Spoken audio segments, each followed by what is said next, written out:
ಪ್ರಧಾನಿ ಮೋದಿ ಪ್ರತೀಕಾರ ತೀರಿಸಿಯೇ ತೀರಿಸುತ್ತಾರೆ. ನಿಮ್ಮ ಕುಟುಂಬದವರ ಬಲಿದಾನಕ್ಕೆ ಪ್ರತೀಕಾರ ತೀರಿಸುತ್ತಾರೆ. ಒಂದು ಧರ್ಮ ಎಂಬ ಕಾರಣಕ್ಕೆ ನಿಮ್ಮವರನ್ನ ಉಗ್ರರು ಕೊಂದರು. ಪಶ್ಚಿಮ ಬಂಗಾಳ ಬಿಜೆಪಿಯ ಮಾಜಿ ಅಧ್ಯಕ್ಷ ಸುವೇಂದು ಅಧಿಕಾರಿ ಹೇಳಿ.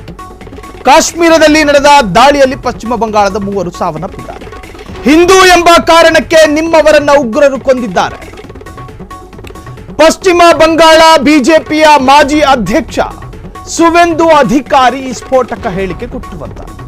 ಕಾಶ್ಮೀರದಲ್ಲಿ ನಡೆದ ದಾಳಿಯಲ್ಲಿ ಪಶ್ಚಿಮ ಬಂಗಾಳದ 3 ಸಾವು. ಬಿತನ್ ಅಧಿಕಾರಿ ಸಮೀರ್ ಗುಹಾ, ಮನೀಶ್ ರಂಜನ್ ಸಾವನ್ನಪ್ಪಿರುವಂತಹದ್ದು. ಸಮೀರ್ ಗುಹಾ ಕುಟುಂಬಕ್ಕೆ ಸಾಂತ್ವನ ಹೇಳಿದ ಬಿಜೆಪಿ ನಾಯಕ. ಅಲ್ಲದೆ ಮೋದಿ ಸರ್ಕಾರ ಪ್ರತೀಕಾರ ಕೈಗೊಳ್ಳುತ್ತೆ ಎಂಬ ಭರವಸೆಗಳನ್ನ ಕೊಡಲಾಗಿದೆ. ಪ್ರಧಾನಿ ಮೋದಿ ಪ್ರತೀಕಾರ ತೀರಿಸಿಯೇ ತೀರಿಸುತ್ತಾರೆ. ಯಾವಾಗ ಏನು ಎನ್ನುವಂತಹದ್ದೇ ಪ್ರಶ್ನಾರ್ಥಕ. ಪುಲ್ವಾಮಾ ದಾಳಿ ಆಯಿತು. ಪುಲ್ವಾಮಕ್ಕೆ ಭಾರತ ಎಷ್ಟರ ಮಟ್ಟಿಗೆ ಉತ್ತರವನ್ನ ಕೊಟ್ಟಿದೆ ಎನ್ನುವಂತಹದ್ದು ಭಾರತದ ಪ್ರಜೆಗಳ ಮನಸ್ಸಿನಲ್ಲಿ ಆ ಉತ್ತರ ಹಾಗೇ ಇದೆ. ಪ್ರಶ್ನೆಯಾಗಿ ಉಳಿದುಕೊಂಡಿದೆ.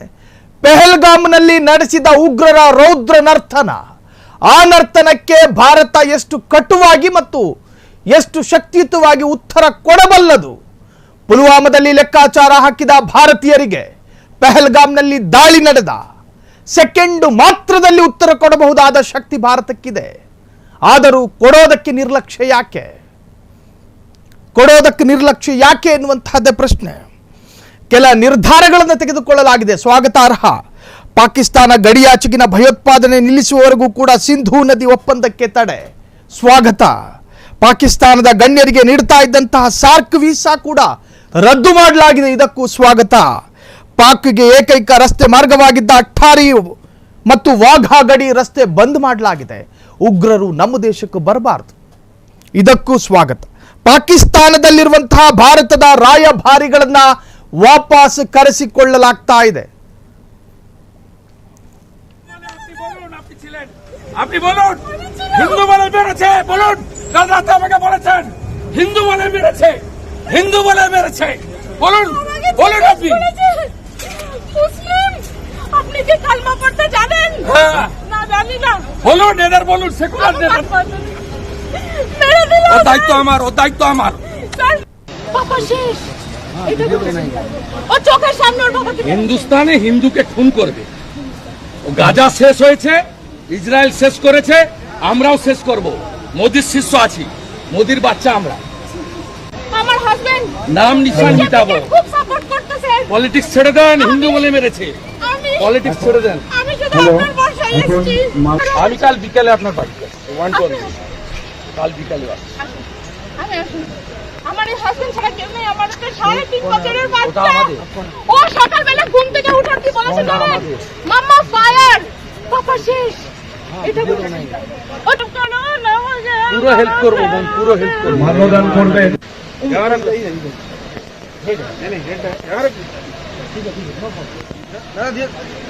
এদের পায়ে মাথায় নয়, ইয়ার মোটরস।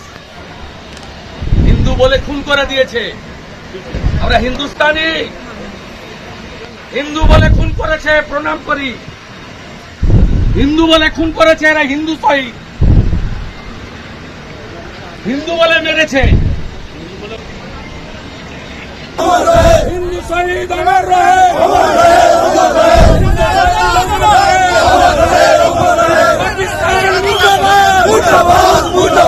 ইসলামিক সন্ত্রাস মুর্দাবাদ, ইসলামিক সন্ত্রাস মুর্দাবাদ,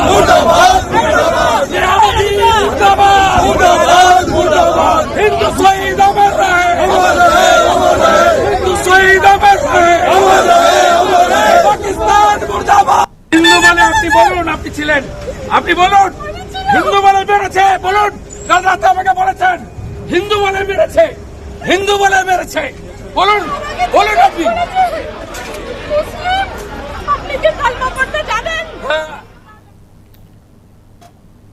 ಉಗ್ರರ ಅಟ್ಟಹಾಸಕ್ಕೆ ಬಲಿಯಾದಂತಹ ಮನೆಯಲ್ಲಿ ಸಾಂತ್ವನದ ಮಾತುಗಳನ್ನು ಹೇಳೋದು ಬಿಟ್ಟು ಪ್ರೊವೋಕಿಂಗ್ ಸ್ಟೇಟ್ಮೆಂಟ್ಗಳನ್ನು. ಯಾರೇ ಆಗಿರಲಿ, ಜೀವ ಅದು ಇಂತಹದ್ದೇ ಧರ್ಮ ಅಂತಿಲ್ಲ. ಜೀವವನ್ನು ಕಳೆದುಕೊಂಡ, ಗಂಡನನ್ನು ಕಳೆದುಕೊಂಡ, ಹೆಂಡತಿಯ ಆಕ್ರಂದನ, ಮಕ್ಕಳನ್ನು ಕಳೆದುಕೊಂಡ ತಾಯಿಯ ಆಕ್ರಂದನ. ಈ ಮಧ್ಯೆ ದೇಶವನ್ನು ಒಡೆಯುವಂತಹ ಪ್ರಯತ್ನದ ಮಾತುಗಳು. ಪ್ರಧಾನಿ ನರೇಂದ್ರ ಮೋದಿ ಪ್ರತೀಕಾರವನ್ನು ತೀರಿಸ್ತಾರೆ, ಸ್ವಾಗತ. ಪ್ರತೀಕಾರ ತೀರಿಸಿಯೇ ತೀರಬೇಕು. ಭಾರತದ ಪ್ರಜೆಯನ್ನು ಮುಟ್ಟಿ ನೋಡುವಂತಹ ಧೈರ್ಯ ಉಗ್ರಗಾಮಿಗಳು ತೋರಿಸಬಾರ್ದು. ಭಾರತದ ಪ್ರಜೆಗಳು ಅತ್ಯಂತ ಸುರಕ್ಷಿತರು ಎನ್ನುವಂತಹ ಸಂದೇಶ ಸಾರಬೇಕು. ಆ ಕೆಲಸ ಆಗಬೇಕು. ದೇಶದಲ್ಲಿ ಪ್ರಪ್ರಥಮವಾಗಿ ಆಗಬೇಕಾದಂತಹ ಕೆಲಸಗಳು. ಪಾಕಿಸ್ತಾನದ ಯಾವುದೇ ಒಬ್ಬ ಭಯೋತ್ಪಾದಕನ ಹೃದಯದಲ್ಲಿ ಧೈರ್ಯ ಬರಕೂಡದು. ಭಾರತೀಯ ಪ್ರಜೆಗಳನ್ನ ಮುಟ್ಟಿ ತಟ್ಟಿ ನೋಡುವ ಧೈರ್ಯ ಪಾಕಿಸ್ತಾನದ ಯಾವುದೇ ಒಬ್ಬ ಟೆರರಿಸ್ಟ್ನ ಮನಸ್ಸಿಗೂ ಬರಬಾರದು. ಅಂದ್ರೆ ಅದಕ್ಕೆ ಭಾರತ ತೆಗೆದುಕೊಳ್ಳಬೇಕಾದ ಬಹುಮುಖ್ಯವಾದ ನಿರ್ಧಾರಗಳಿದ್ದಾವೆ. ಮೊದಲು ಈ ತರಹದ ರಾಜಕಾರಣಿಗಳ ಕಡಿವಾಣ ಆಗಬೇಕು. ಕಡಿವಾಣಕ್ಕಿಂತಲೂ ಕೂಡ ಭಾರತ ಪ್ರತ್ಯುತ್ತರಕ್ಕೆ ತಯಾರ ಆಗಬೇಕೇ ಹೊರತಾಗಿ ಬೇರೆ ತರಹದ ನಿರ್ಧಾರಗಳಿಗಲ್ಲ. ಆದಷ್ಟು ಬೇಗ ಭಾರತ ಇದಕ್ಕೊಂದು ಪ್ರತ್ಯುತ್ತರವನ್ನು ಕೊಡಬೇಕು. ಆ ಪ್ರತ್ಯುತ್ತರಕ್ಕಾಗಿ ಭಾರತದ ಸಾಕಷ್ಟು ಮನಸ್ಸುಗಳು ಕಾಯ್ತಾ ಇದೆ. ಅದು ಯಾವಾಗ ಎನ್ನುವಂತಹದ್ದೇ ಪ್ರಶ್ನೆ.